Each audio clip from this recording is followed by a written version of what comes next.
Corona virus के फैलाव में तबलीगी जमात को निशाना बनाने के मामले में सुप्रीम कोर्ट सुनवाई हुई। जमीयत उलमा के लीगल सेल के सेक्रेटरी गुलजार आजमी भी इस मामले में पिटिशनर हैं। गुलजार आजमी ने कहा कि सुप्रीम कोर्ट से उन्हें इंसाफ की उम्मीद है। हुकूमत ने ये इल्ज़ाम लगाया कि पूरे मुल्क में हिंदुस्तान में जो कोरोना फैला है वो तबलीगी जमात की तरफ के वजह से फैला है, इसलिए कि बाहर से जो लोग आए थे वो कोरोना के मरीज़ थे और उनकी वजह से हिंदुस्तान में ये मर्ज़ फैला। ये सिर्फ हुकूमत ने अपनी कमज़ोरी छुपाने के लिए तबलीगी जमात पर इल्ज़ाम लगाया और वो टीवी चैनल और अखबारात जो हुकूमत के पैसों पर चलते और पलते हैं, उन्होंने इसका गलत प्रोपेगेंडा इस ज़ोर व शोर के साथ किया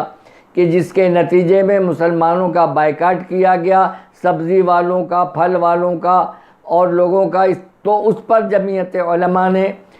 सुप्रीम कोर्ट ऑफ इंडिया में हज़रत मौलाना अरशद मदनी के कहने पर मैं ख़ुद उसमें मुद्दई बना और मैंने एक दरख्वास्त दाखिल की और मैंने ये कहा कि जो अखबारात और टीवी चैनल्स मुसलमानों के ख़िलाफ़ बिलखुसूस तबलीगी जमात के ख़िलाफ़ गलत प्रोपेगेंडा कर रहे हैं, जिसके नतीजे में मुसलमानों को मारा पीटा और उनका बायकाट किया जा रहा है, लिहाजा सुप्रीम कोर्ट उन लोगों के ख़िलाफ़ कार्रवाई करने का हुकूमत को हुक्म दे। ये दरख्वास्त मैंने अप्रैल महीने में दाखिल की थी सुप्रीम कोर्ट में, जिस पर तारीख़ें पड़ती रहीं और आज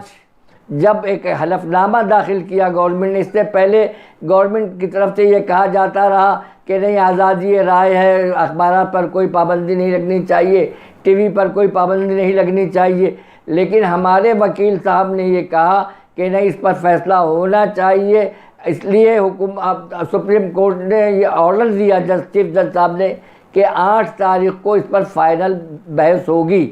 इसलिए आज सुप्रीम कोर्ट में एक नया हलफनामा दाखिल कर दिया और ये इल्ज़ाम लगाया कि जमीयत उलमा ने अपनी पिटीशन में उन अखबारात और टीवी चैनलों की निशानदही नहीं की है जिन्होंने मुसलमानों बिलखुसूस तबलीगी जमात के लोगों के ख़िलाफ़ गलत प्रोपेगेंडा किया गया है। उस पर चीफ जज साहब बिगड़ गए और उन्होंने कहा कि अपनी तमाम सबूत और शवाहिद के साथ 150 अखबारात और टीवी चैनलों के नाम के साथ उनकी कटिंग और वीडियो वगैरह के साथ इन्होंने अपना दावा पेश किया है। आप इस तरीके से गुमराह कुन सवाल उठा हलफनामा दाखिल करके हमको गलतफहमी में मुब्तला नहीं कर सकते और आप एक ज़िम्मेदार हैं। आपको चाहिए कि किसी जूनियर ऑफिसर का बनाया हुआ हलफनामा नहीं बल्कि सीनियर ऑफिसर का हलफनामा दाखिल कीजिए और ये बताइए कि आज तक आपने क्या क्या कार्रवाई की है और किस कानून के तहत की है और किस कानून के तहत आइंदा कार्रवाई की जाए।